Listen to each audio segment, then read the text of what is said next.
You think a funeral is the worst thing that can happen in a week? Try seeing your husband of 12 years across the street. He was supposed to be with me, grieving my father. Instead, he was in a restaurant, laughing and sliding red roses to another woman, all while I stood there in my black funeral dress. My name is Alara Vance. I am 38 years old, and I was standing in a cold, steady Denver rain that felt like it was trying to wash the whole city off the map. The service for my father was over. The last of the sympathetic whispers and the awkward, damp hugs had faded, leaving me on the steps of the funeral home under a narrow black awning. I was exhausted, a deep-in-the-bones weariness that grief only partially explained. The air smelled of wet asphalt and the wilting, funereal scent of lilies that clung to my clothes. I felt hollow, numb, and utterly alone, even as I scanned the curb for his car. Marcus, my husband of 12 years, he was supposed to be here. He was supposed to be the one holding my hand, the solid presence anchoring me while my world tilted off its axis. But an hour before the service, my phone had buzzed. An emergency work call, he'd said. Marcus, at 41, was a charismatic real estate developer, and his calls were always emergencies. It was about the Pinnacle Tower, his massive new project. He would be late. He was so sorry, baby. I pulled my phone from the pocket of my black wool coat. I'd called him twice since the service ended. Both calls went straight to voicemail. He wasn't on an emergency call. A cold dread, separate from the grief, began to prickle at my skin. My gaze drifted across the wet street. Directly opposite the house of mourning was La Lumiere, an aggressively high-end French restaurant. It glowed, its large windows shining a warm, buttery light onto the dark sidewalk, looking like a portal to another world, a world without death, without rain, without black dresses. And through that portal, I saw him. Marcus. He was not on the phone. He was not stressed. He was sitting at a prime window-side table, bathed in the restaurant's golden warmth. And he was laughing. A full, radiant laugh, the kind that lit up his entire face, the kind he used to turn on me back when we were happy. He was leaning forward, his posture attentive, charming. And then I saw his hands. He was pushing a bouquet of flowers across the table. They were extravagant, a massive cluster of deep, dark red. On the receiving end was a woman. She was young, perhaps in her late 20s, with smooth, dark hair and a bright, confident smile. She was beautiful, and I had never seen her before in my life.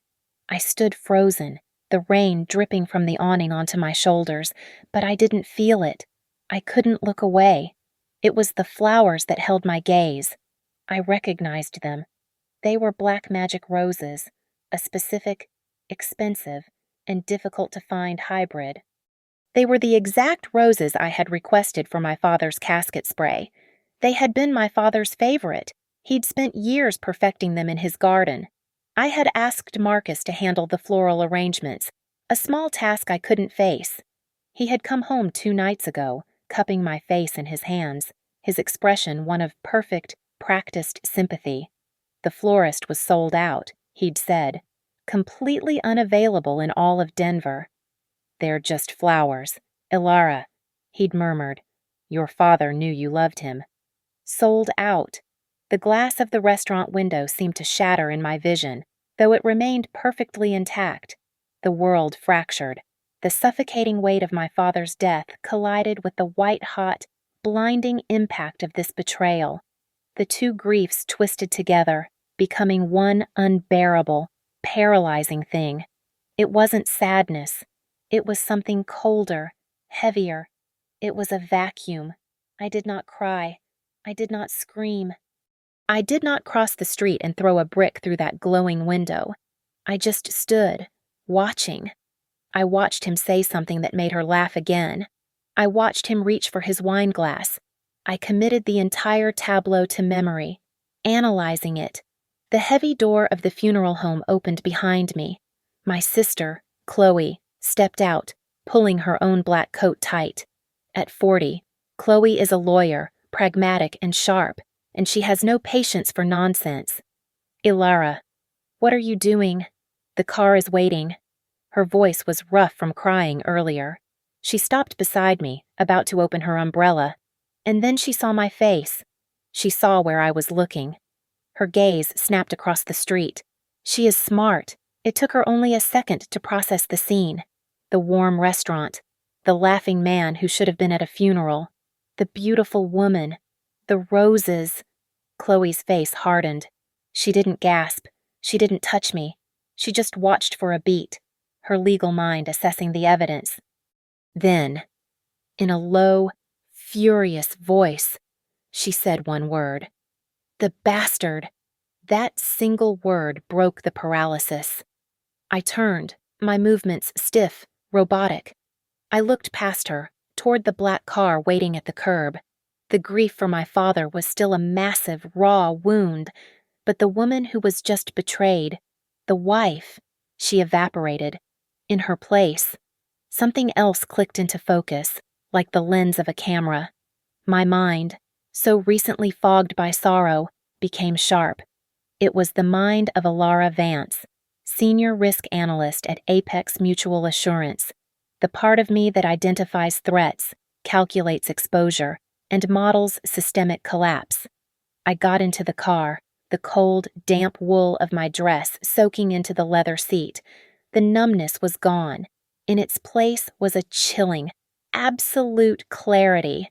I had just identified the single greatest liability in my life, and now I was going to liquidate it. He came home 3 days after the funeral, after my sister had finally left. The house was quiet, heavy with the scent of lilies and baked casseroles left by neighbors. Marcus entered like a conquering hero of sympathy, his expensive overcoat still damp from the drizzle, his face a mask of weary devotion. Ilara, baby. He dropped his briefcase by the door, the sound echoing in the hall. He crossed to me and pulled me into an embrace that felt like a cage. I'm so sorry. Dealing with this, and with your father, it's been awful. I stiffened. His smell, a familiar mix of expensive cologne and something uniquely him, was suddenly repulsive. It was the scent of lies. I buried my face in his shoulder, but it was not a gesture of comfort. It was a performance. I let a small, broken sob escape, a perfect imitation of the wife I was supposed to be. I can't believe he's gone. Marcus, I whispered. My voice was a flawless reproduction of grief. He stroked my hair. I know. Our loss is immense. Our loss. The word hung in the air. Putrid. He hadn't even been there. The next few days were a masterclass in deception, on both our parts, our home in the Denver suburbs. Once a sanctuary, became a stage. Marcus played the doting husband to perfection, bringing me tea, handling calls, and speaking in hushed, respectful tones about my father. His performance was seamless. Mine was better. I played the grieving widow, lost in a fog of sorrow. I used the grief he had ignored as a shield, a wall to keep him away. When he tried to touch me in bed, I flinched and pretended it was a fresh wave of pain. It's just too soon, I'd murmur. I feel so empty. He'd retreat, the picture of a patient, understanding husband. He was busy, of course. Work is just relentless, he'd sigh, rubbing his temples. This Pinnacle Tower project. The investors are all over me. He talked about Vail constantly. He had to drive up to Vail for site inspections, for meetings with the new architect, for license issues. The trips were becoming more frequent, almost every other day. But the analyst in me was awake now, and she was watching. The woman who had balanced our checkbooks and blindly trusted his business accounts was gone. In her place was the professional who scrutinized data for anomalies, and the anomalies were everywhere. His phone, which he used to leave on the kitchen counter, was now perpetually in his pocket. It was always screened down, and it was locked. He'd created a new password, different from the 6-digit code I knew. He had a new business credit card, a sleek black American Express. When I casually asked to see the statement for a tax write-off, he waved it away. "It's all corporate, Alara. Don't worry your head about it." I started going to bed early, claiming emotional exhaustion. I would wait, motionless in the dark, listening to the rhythm of his breathing as he fell asleep beside me. The man I had loved for 12 years was a stranger, and I was terrified of him. At 2 a.m, I slipped out of the bed. His home office was downstairs. It was his domain, a place of dark wood, leather, and secrets. I sat in his expensive chair, the one he was so proud of, and turned on his computer. Locked. Biometric fingerprint. Of course. But Marcus was arrogant. He was a man who believed in physical records, in trophies. I started with the desk drawers. Locked. I went to the kitchen, retrieved a thin paring knife, and in 30 seconds, I had the cheap lock picked. Inside, beneath files for the Pinnacle Tower, was a slim, leather-bound folder. It was not for his current project. It was a collection of receipts. My hands were steady. My heart a cold, heavy drum. Receipts. Dinners at La Lumiere, 2 or 3 times a week, going back 6 months. Hundreds of dollars each time. A charge from a boutique jeweler in Aspen for a diamond tennis bracelet. The date on the receipt was my father's birthday, a day Marcus had forgotten and we had fought about. Weekend trips to Aspen, charges for a suite at the Little Nell, the one he'd called a building materials seminar. I felt sick, but I continued to dig. At the very bottom, in a crisp manila envelope, I found the document. It was a life insurance policy. It was new, dated only 3 months prior. It was on me. A policy for $2 million. I scanned the page, my blood turning to ice. I was looking for the beneficiary, assuming it would be him, a classic sordid motive. But it wasn't. The primary beneficiary was not Marcus Vance. It was a limited liability company.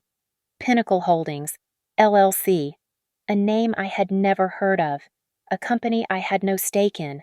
A cold, sharp fear, entirely different from the sting of betrayal, cut through me. This was not just adultery. This was not just theft. This was something meticulous, something dark, and something infinitely more dangerous. He wasn't just planning to leave me. He was planning for me to be gone. I spent the next hour scanning every single document, the receipts, the policy, the bank statements for the corporate card he'd hidden, showing massive withdrawals. I fed them all into the scanner and saved them to a small, encrypted hard drive I kept in my old briefcase. By 4 a.m, I was back in bed. I had copied everything. I had my data. When Marcus's alarm went off, I feigned a sleepy stir, turning to him in the gray dawn light. He looked at me, his handsome face softening. "Morning, baby," he whispered, kissing my forehead. I closed my eyes.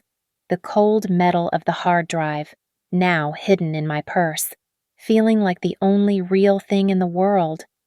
"Morning," I whispered back, my voice thick with an emotion he would, for the first time, correctly interpret as grief. I returned to work at Apex Mutual Assurance the following Monday.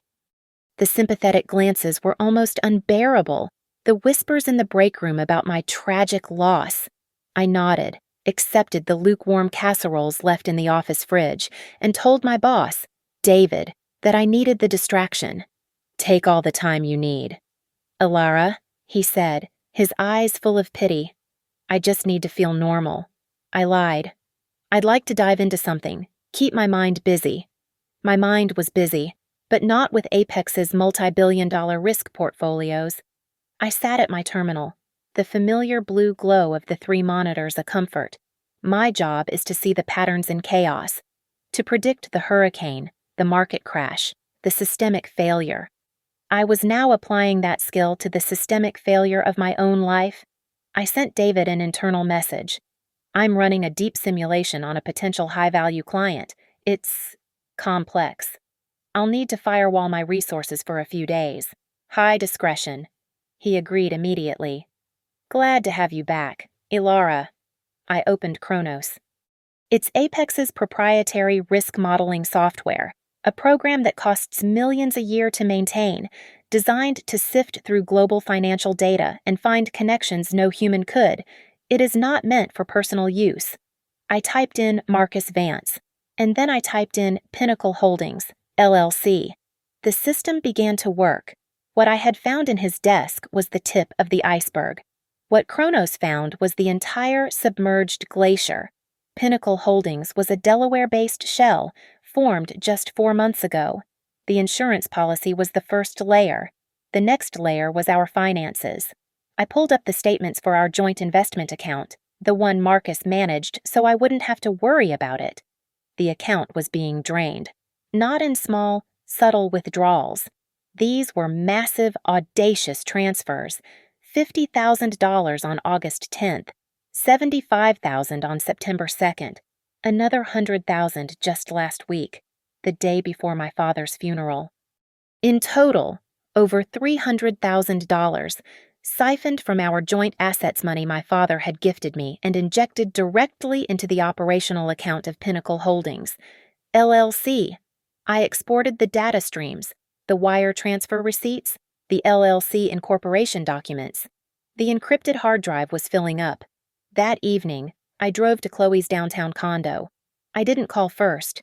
I walked in, poured myself a large scotch without asking, and handed her the drive. I need a lawyer, I said. But first, I need a sister. She plugged it into her laptop, her own glass of wine untouched. She scrolled through the files. The restaurant receipts. She just scoffed at. The Aspen hotel bills. Classic, she muttered.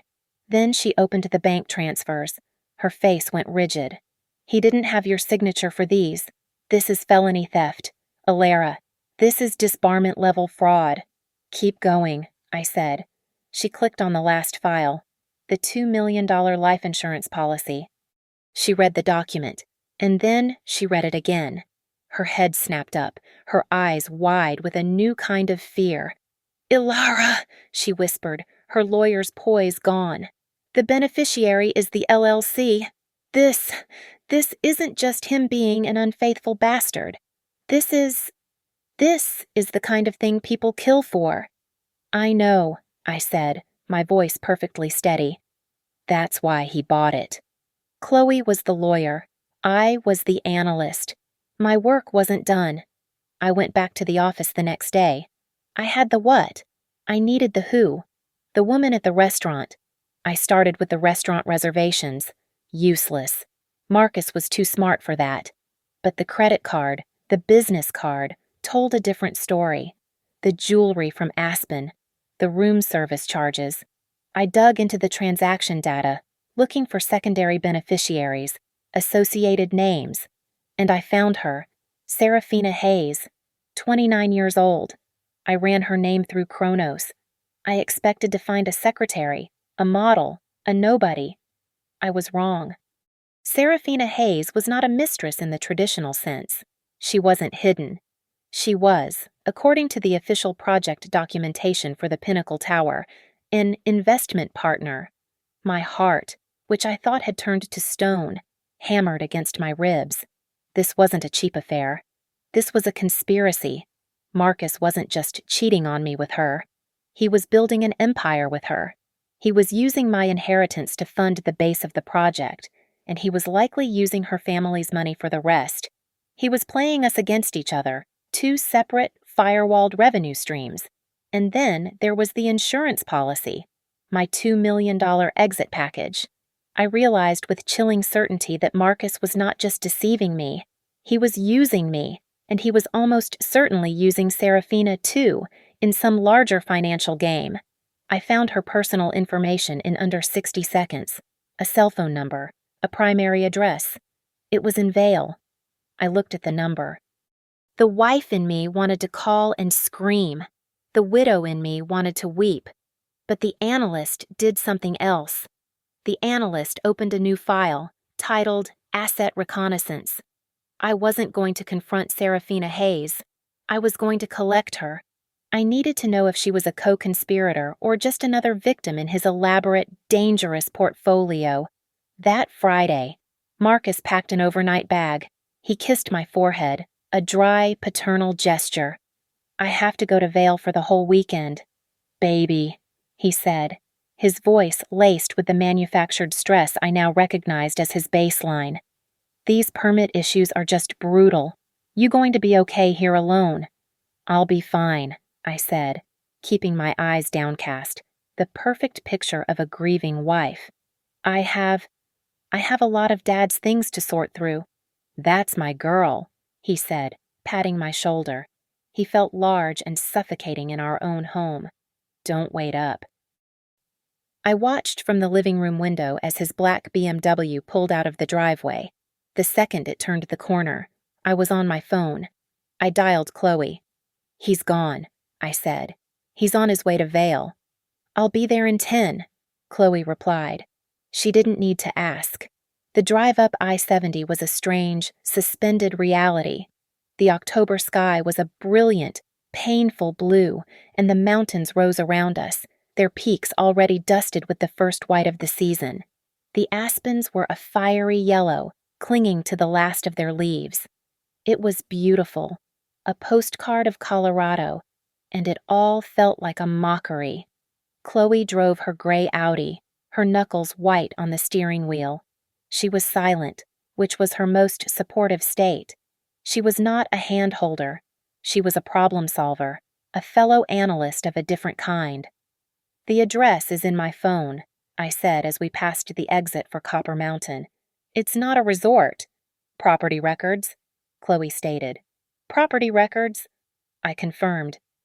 The house is not in his name. It's not in hers either. It's owned by a trust, a family trust. So, she's not just a girlfriend, Chloe deduced. She's a backer. Or her family is, I said. The cold, logical part of my brain was fully in control.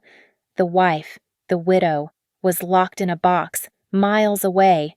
We didn't go to Vail Village, with its heated sidewalks and fake Swiss architecture. We took a private, winding road up the side of the mountain, a place where the signs warned of logging trucks and rock slides. This is it, I said. Chloe pulled onto a heated driveway that curved up to a masterpiece of modern architecture.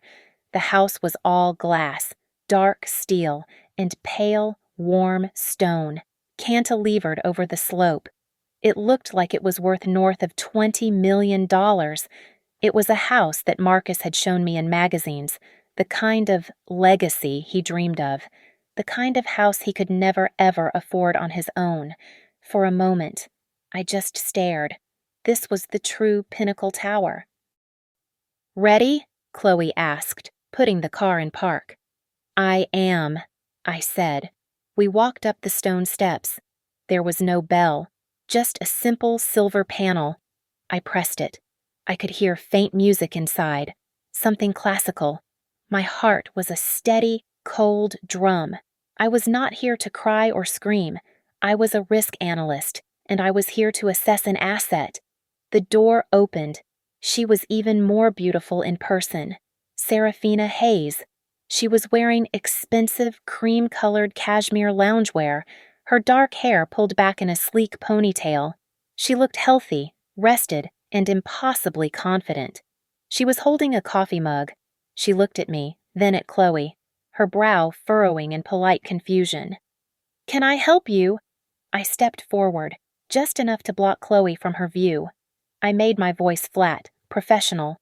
No accusation, just fact. I'm Alara Vance. Her expression didn't change. The name meant nothing to her. I'm Marcus's wife, I said. The reaction was not what I expected. I was braced for denial, for anger, for a door slammed in my face. Instead, the confidence didn't just break, it shattered. The color drained from her face, leaving her skin a pale, papery white. Her hand, the one holding the mug, began to tremble. Wife, she whispered.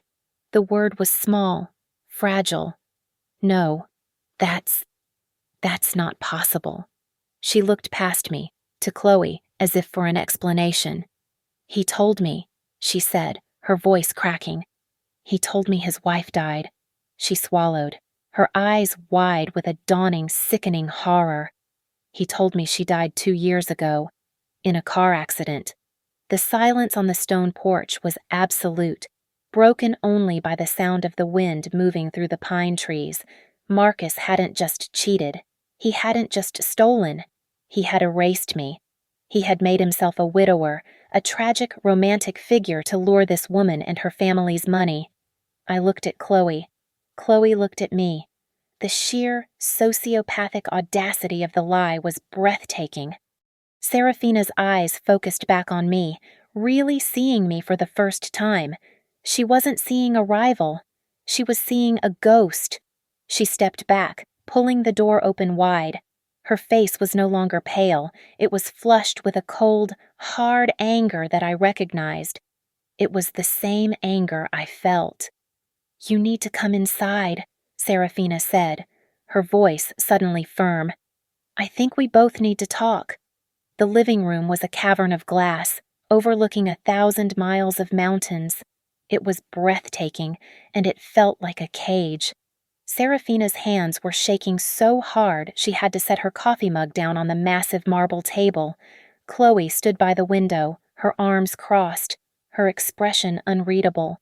She was present as a witness, a legal mind. But this first exchange was not for her. When Seraphina asked, her voice low, "When did you not die?" "I've been not dead our entire 12-year marriage," I said. "My father's funeral was last week." "The one Marcus had an emergency and couldn't attend." Seraphina's eyes snapped to mine. "Last week he was... oh God, he took me to La Lumiere. He said it was to celebrate a new funding milestone." "I saw you," I said. "I saw the roses. Black magic." A look of pure revulsion crossed her face. "He told me they were my favorite, that he'd discovered them just for me." She sank onto a white leather sofa that probably cost more than my car. "I met him at a Red Cross benefit 9 months ago. He was charming, heartbroken, a grieving widower. He said his wife, Ilara, had been killed in a drunk driving accident. He was so convincing." "He's a very good performer," I said, the coldness in my own voice surprising me. "This house? Is this his—" She laughed, a sharp, bitter sound. "This house is my family's. Marcus has never paid for a single thing in my life. It's been the other way around." There it was, the connection. "My father," Seraphina continued, her voice hardening with anger, "is the primary investor in the Pinnacle Tower project. He's sunk over $40 million into it." Chloe finally spoke, her voice cutting through the room. $40 million. "Marcus met him through me," Seraphina said, standing up, pacing the room. "He sold him on this legacy project, this new vision for Denver. My father. He loved the idea, and he loved that Marcus made me happy." She stopped, looking at me. "He didn't just seduce me. He seduced my father's entire investment portfolio. He was supplementing it with mine," I said. I opened my briefcase, pulling out the encrypted hard drive. I didn't have a laptop, but I had the printouts Chloe had made. I laid them on the marble table. The bank transfers. "This is our joint retirement account." Or, it was $300,000, gone. "This is the trust my father left me. Another $100,000, transferred out the day before his funeral. He called them cost overruns on his end, didn't he?" When the project hit a snag, Seraphina's face went from angry to ashen. "Last month, he said there was an issue with the steel permits, that he needed another $200,000 fast to grease the wheels, or the whole project would stall.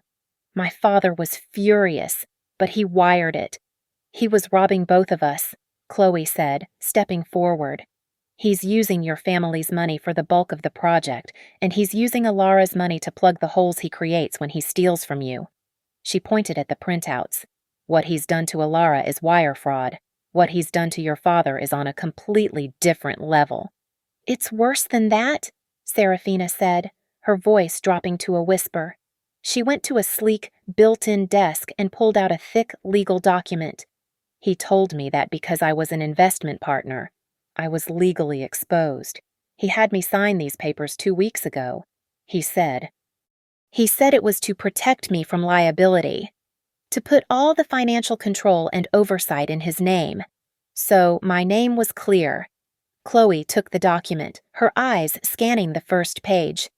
"Oh, Serafina," she said, and it was the first time I heard genuine pity in her voice. "This doesn't protect you. This signs over your entire stake. It gives him total control, and it leaves you and your father with all of the liability." I looked at Serafina, this young, beautiful, and incredibly wealthy woman. He had conned her just as thoroughly as he had conned me. "He's not just a thief," I said. I pulled out the last document, the final piece of my own analysis. "He's a planner." I handed her the printout of the life insurance policy. She read it, her brow furrowed in confusion. "Ilara Vance, this is you. A policy for $2 million. The beneficiary is Pinnacle Holdings. That's his shell company." She looked up at me, not understanding. "He took that policy out 3 months ago," I said. "He's stealing my money now. What do you think this is for? What happens to my accidental death payout? It doesn't go to him. It goes to his company. The company you're now invested in. It's clean." Serafina stared at the paper, the full, monstrous weight of it finally landing. She began to shake, her eyes wide with a new, personal terror. "Oh my God," she whispered, backing away until she hit the glass wall. "The launch party, the gala for the Pinnacle Tower. It's next month." "I know," I said. "I've seen the invitations." "He told me," she said, her voice trembling. "That night, at the gala, in front of everyone. That's when we were going to announce our engagement." We stared at each other, the ghost and the fiancé, 2 women, standing in a $20 million monument to his lies, both of us set to be erased, one way or another. The suspicion was gone, burned away by a shared, cold, clarifying rage. We were not rivals, we were survivors, and we had a common objective. "Well," I said, picking up the printouts, "that launch party is definitely going to be an announcement, but it's not going to be the one he's planning."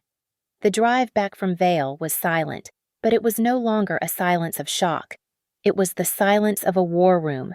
We were 3 women who, 48 hours ago, had almost nothing in common.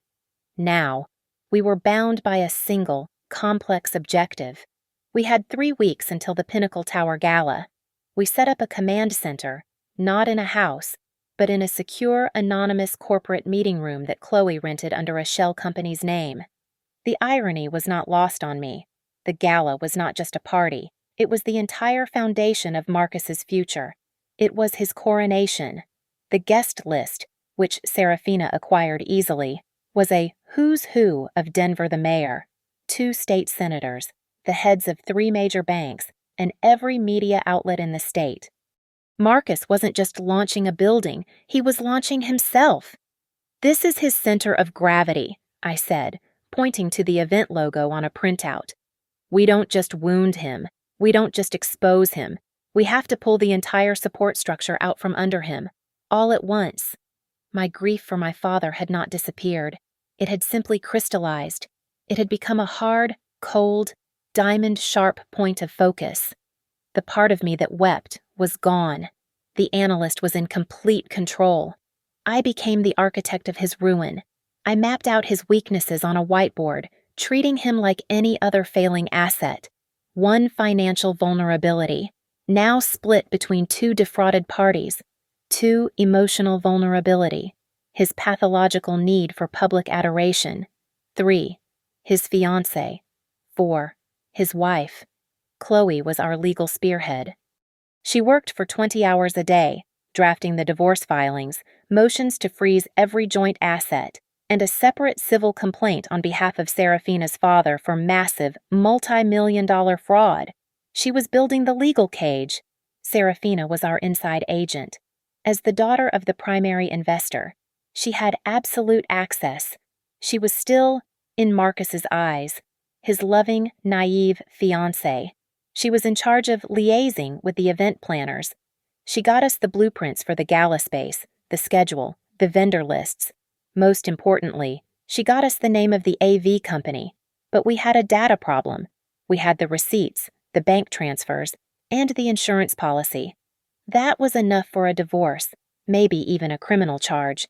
But to destroy him publicly, in front of his investors and the media, we needed his files. We needed the smoking gun from his own computer. "I need Leo," I said to Chloe. "Leo, your work crush IT guy." Chloe asked, raising an eyebrow. "He's not my crush. He's a genius," I said. "And he's a moral code hacker who despises men like Marcus. He owes me. I covered for him last year when he stress-tested the executive payroll server." I met Leo at a dive bar. He was, as usual, dressed in a hoodie that was 2 sizes too big, and he looked like he hadn't slept in a week. "Ilara," he nodded, sipping a beer. "Condolences. Heard about your dad." "Thank you.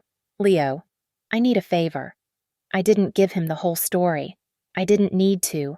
"My husband," I said, "is a con man. He's been stealing from me and from investors. He's smart, and he's hidden his tracks. I need what's on his server. I need the real books." Leo listened, his expression never changing. "That's outside your Apex user agreement, Ilara." "It is," I said. "This isn't for Apex. This is for justice." He was quiet for a long time. "Justice. I like justice. But justice is abstract. My consulting fee is very, very real." "It will be paid," I said. Serafina had already set up a dedicated expense account, funded with $100,000 of her wedding money. Leo smiled. "All right. Give me the server address and any credentials you have. I'll see what I can do for justice." He delivered 3 days later. We met on a park bench. He handed me a simple black USB drive. "Your husband is not just a con man, Ilara," Leo said, his voice flat, all humor gone. "He's a monster." "What did you find?" "I found the real books. He has a Swiss account. He's been siphoning millions. But that's not the bad part. I went deeper. I found the real invoices, the ones from his structural engineers." He paused. "He didn't just cut corners. He's been actively faking his materials reports. The steel he specified, he bought a cheaper, substandard grade, the concrete same. He's been falsifying the engineering inspections. That building, the Pinnacle Tower, it's not a legacy, Ilara. It's a 50-story death trap." I felt the blood drain from my face. This wasn't just about money anymore. This wasn't about adultery or a fake insurance policy. He was putting hundreds of future tenants and visitors at risk. "He's endangering hundreds of lives," I whispered. "For a percentage point," Leo said, standing up. "My report is on the drive. All of it. The emails to the shady contractor, the falsified safety certificates, the wire transfers to the offshore account. Burn him to the ground, Ilara, or he's going to get someone killed." I returned to the war room, my hands shaking for the first time. I plugged in the drive. Chloe and Serafina watched as I pulled up the files. When they saw the engineering reports, Serafina had to sit down. "My God," she said. "He was going to let people live in that." My plan changed. This was no longer a personal vendetta. This was not revenge. This was a public safety intervention. This was a risk assessment on a catastrophic scale. I looked at the guest list for the gala, the mayor, the senators. "We're not just going to expose him," I said, my voice cold and hard. "We are going to stop him. We are going to destroy him so publicly and so thoroughly that he can never, ever build anything, hurt anyone, or con a single dollar from anyone ever again." My grief was a fuel. My rage was a weapon. I was an analyst, and I had just calculated the final cost. He was a 100% liability, and I was about to zero him out. The week before the gala was the most dangerous.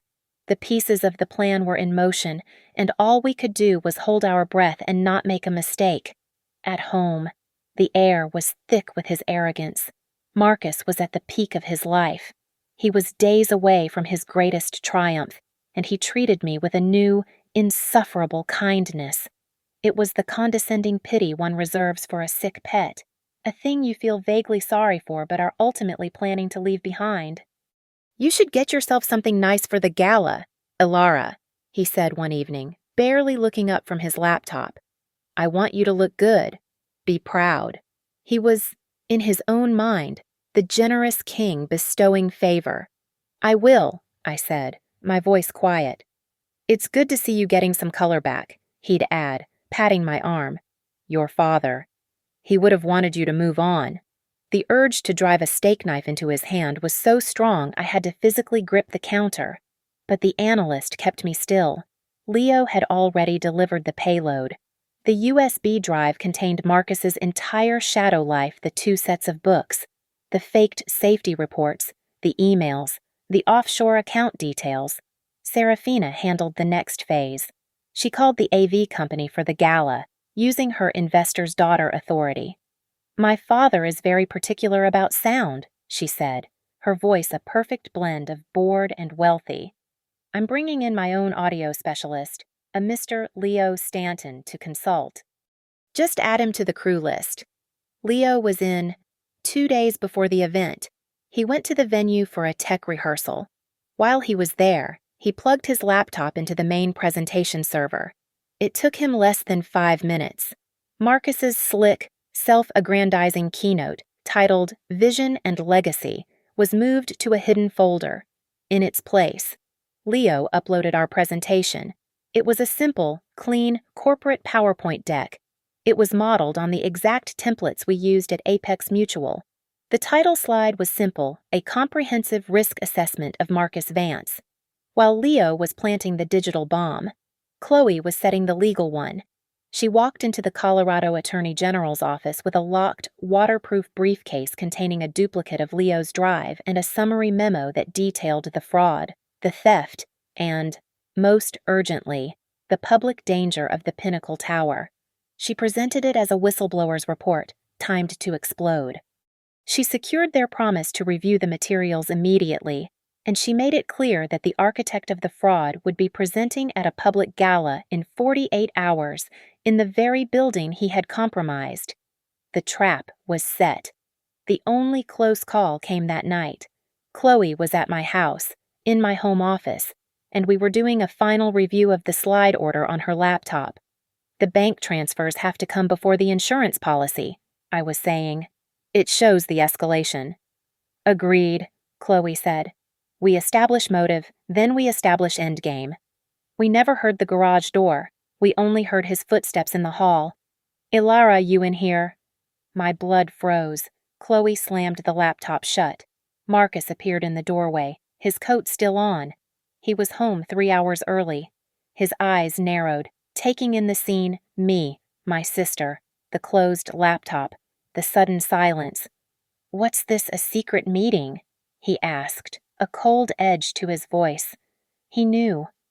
For a second, he knew something was wrong. This was the moment, the precipice. Before Chloe could say a word, I did the only thing I could. I let out a sound. It was a raw, wounded noise, a sob that came from a place so deep he couldn't question it. I collapsed. I didn't just pretend to cry. I manufactured a complete emotional breakdown. I slid from my chair to the floor, my hands covering my face. "I can't find it," I wailed. Marcus was frozen, his suspicion instantly replaced by horrified discomfort. "Can't find what, Ilara? Get up!" "Dad's watch," I screamed, the name a weapon. "The one you were supposed to get fixed for me. I've been looking all day. It's all I have left. He's gone.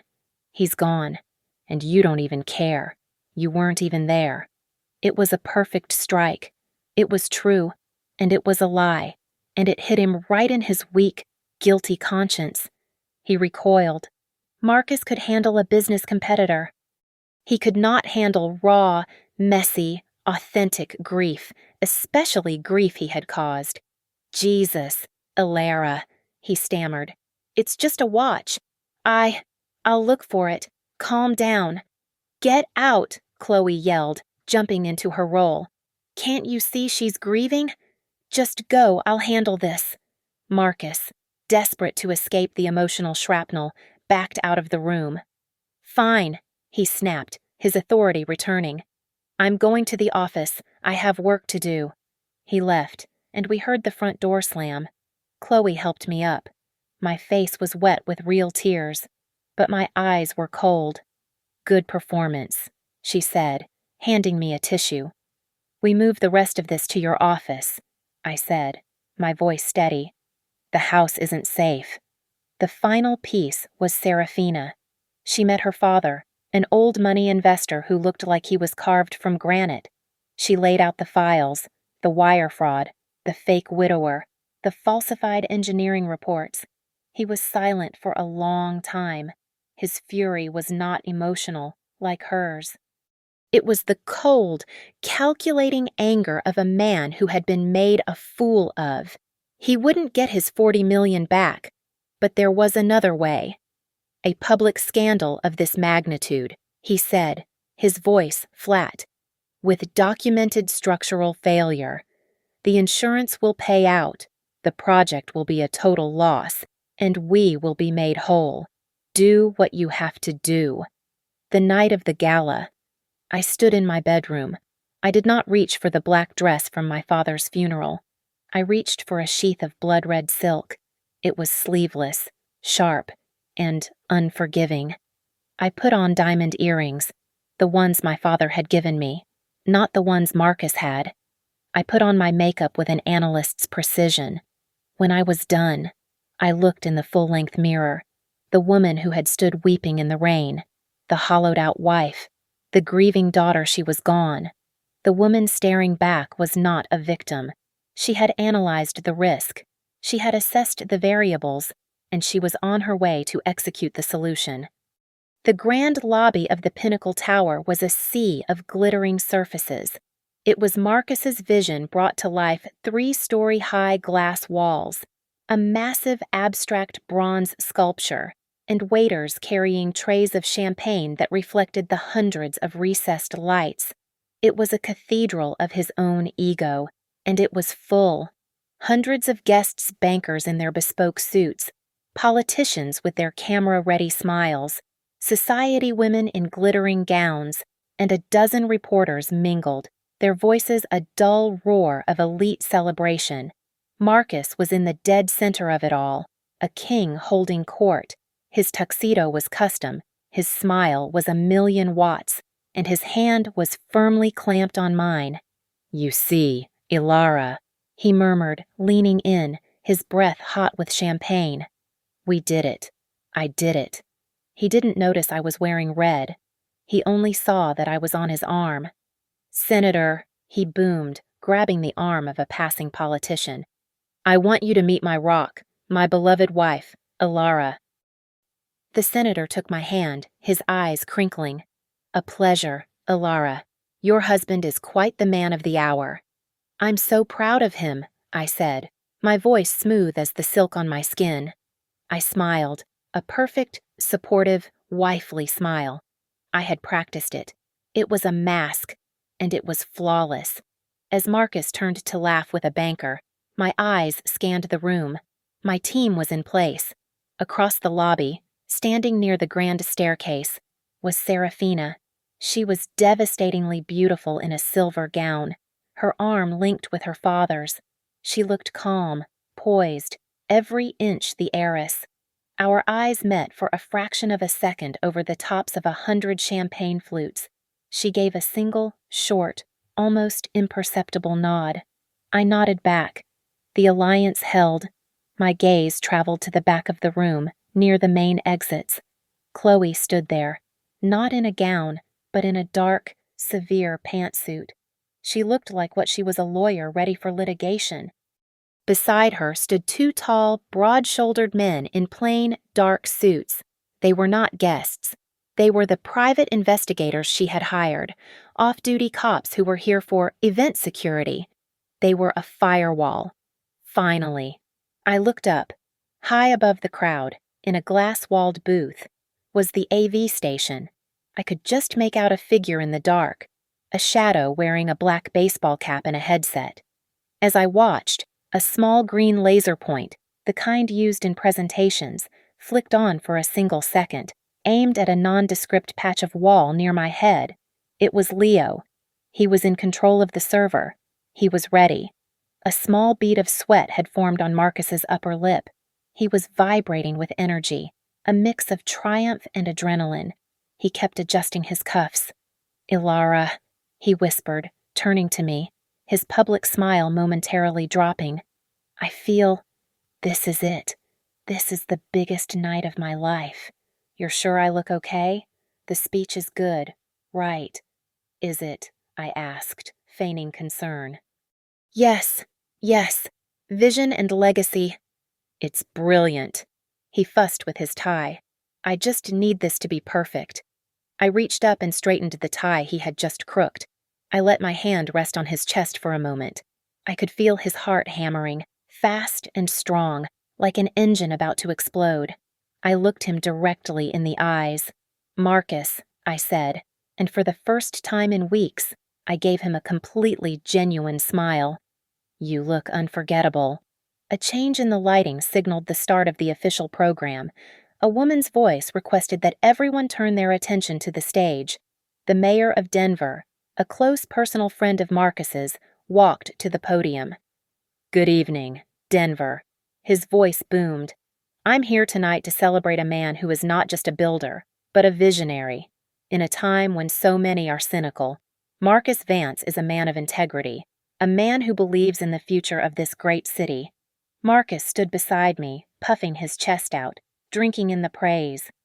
He squeezed my hand. "Marcus isn't just a developer," the mayor continued. "He's a friend.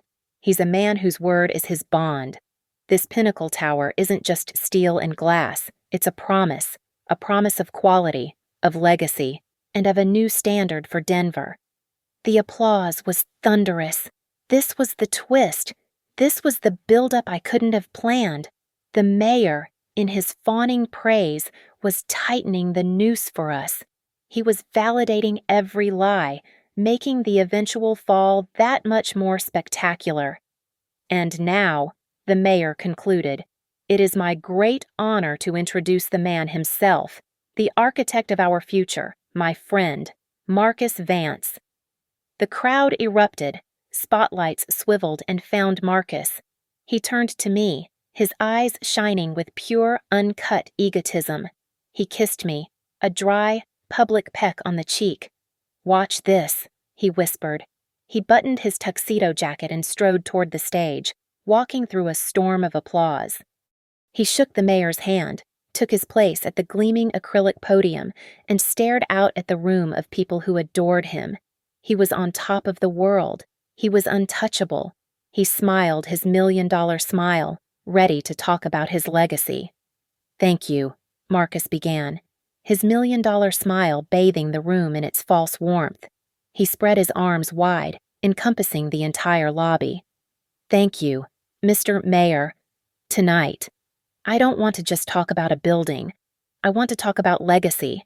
He turned to the podium and pressed the button on the wireless remote, the signal to begin his glorious presentation.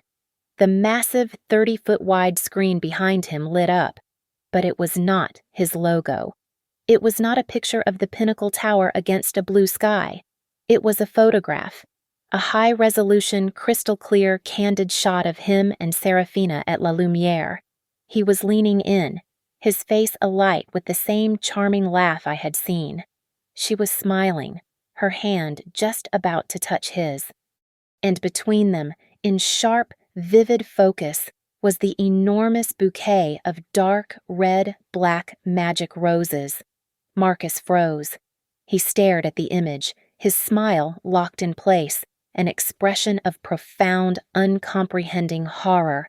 Across the bottom of the slide, in a clean, white, sans serif font, was a single line of text: case study, sentimental fraud.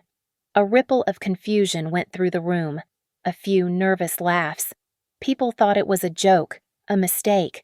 Then, a collective, sharp intake of breath. The whispers began, a sound like dry leaves skittering across pavement. Marcus's hand, the one holding the remote, started to shake. He jabbed the forward button. Nothing. He jabbed back. Nothing.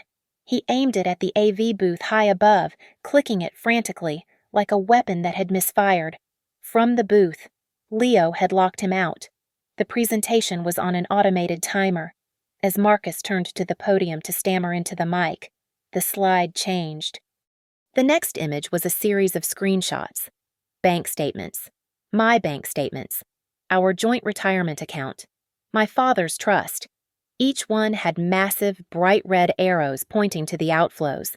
$50,000, $75,000, $100,000. The dates were listed, culminating in the transfer made the day before my father's funeral. The title was just as simple. Phase 1. Trust Fund Embezzlement. Now, wait a minute, Marcus said, his voice cracking, the panic setting in. He tapped the microphone, creating a painful thump that echoed through the lobby. We seem to be having a significant technical difficulty here. This is not my presentation. People were standing up now.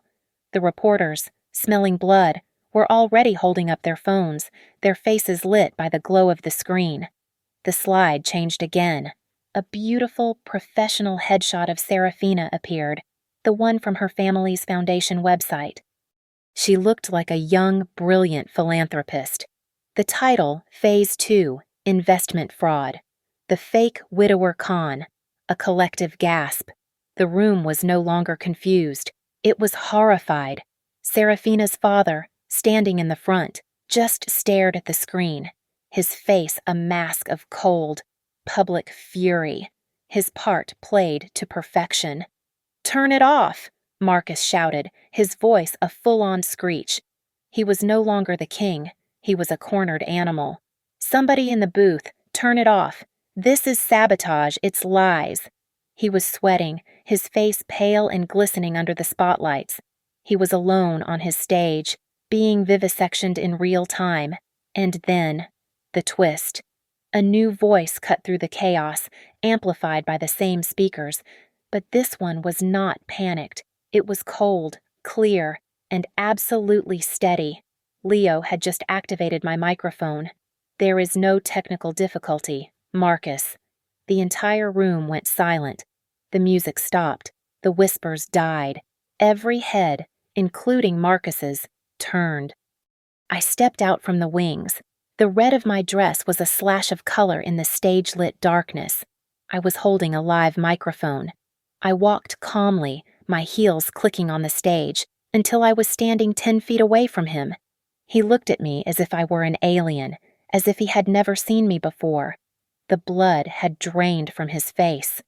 "Ilara," he whispered, but the mic picked it up, a pathetic, small sound. I looked at him, and then I looked out at the audience, at the senators and bankers he had so desperately tried to impress, at the reporters who were now all filming me. "This is not sabotage," I said, my voice resonating with authority. "This is a comprehensive risk assessment, and the single greatest risk in this entire building." I turned, my eyes locking with his. I let him see the full, cold, analytical truth. "Is you—" The room was utterly silent. It was not a respectful silence. It was a vacuum, a void left by the implosion of a man's reputation. The only sound was the electronic whir of dozens of news cameras and the frantic clicking of phone cameras, all pointed at the stage. I took another step toward him, my voice calm, measured, analytical. "For 12 years, Marcus," I said, my voice carrying over the speakers. "My job has been to identify liabilities, to find the structural weaknesses, to calculate the exact cost of a catastrophic failure. I have analyzed market collapses, corporate fraud, and natural disasters." I looked at him. at his paralyzed, sweating face. "And after a thorough assessment, I can tell you this. You are the single greatest liability I have ever encountered." The slide changed. Leo's timing was perfect. It was the document, the $2 million life insurance policy, my name as the insured, the beneficiary Pinnacle Holdings, LLC. "You didn't just cheat Marcus," I said, my voice cutting through the silence. "You didn't just steal. You were making plans for my exit. You were planning to fund your new life by liquidating your old one. You were planning to kill your ghost." That broke him. The humiliation was one thing. This was an accusation of something far darker. With a raw, guttural scream, he lunged, not at the podium. He lunged at me. "You lying bitch!" He never made it. The two men in suits, Chloe's private investigators, moved from the shadows near the stage. They were on him in 2 strides, catching him by the biceps, restraining him as he thrashed. He was strong, but they were professionals. He was trapped, pathetic, an animal in a suit. I hadn't even flinched. I waited for him to stop struggling for a breath. "But that," I said, turning back to the horrified audience, "is not the worst part." The slide changed again. It was no longer photos. It was data, spreadsheets, falsified engineering reports. Leo had highlighted the original specs against the purchased materials in bright red. "You built your legacy on substandard steel. You built your vision on cut rate, low-strength concrete. You faked the safety inspections. You didn't just put your investors at risk. You put the people of this city at risk. You put profit over the safety of every single person who would have lived or worked in this building." From the front row, a new voice boomed. Serafina's father stood up, his face a mask of cold granite. "As the primary investor in this project," he announced, his voice carrying the weight of authority, "I and my legal team confirm these findings. This project is a fraud. We will be cooperating fully with the authorities." As if summoned, the massive glass doors at the main entrance slid open. The sound was deafening in the silence. 2 uniformed police officers entered, followed by 3 people in dark suits. They were from the Attorney General's office. They moved with purpose, their eyes already scanning the stage. Chloe stepped out from the shadows near the exit. She walked directly to the lead investigator, handing him a thick, bound dossier. "Investigator," she said, her voice clear and legal. "As discussed, here is the complete file, including the warrant for the arrest of Marcus Vance on charges of felony wire fraud, embezzlement, and reckless endangerment." The investigators walked onto the stage. Chloe's men released Marcus into their custody. The room exploded in a blinding storm of camera flashes. I watched as they pulled his arms behind his back, the click of the handcuffs sharp and final. He was finished. He looked at me, his eyes wide with a terror that was, for the first time, real. He was no longer a con man. He was just a man, trapped. I walked over to him, close enough that the police paused, giving me a foot of space. I looked him directly in the eyes. I wanted him to see the analyst who had taken him apart, piece by piece. I leaned in, my voice so quiet that only he could hear it.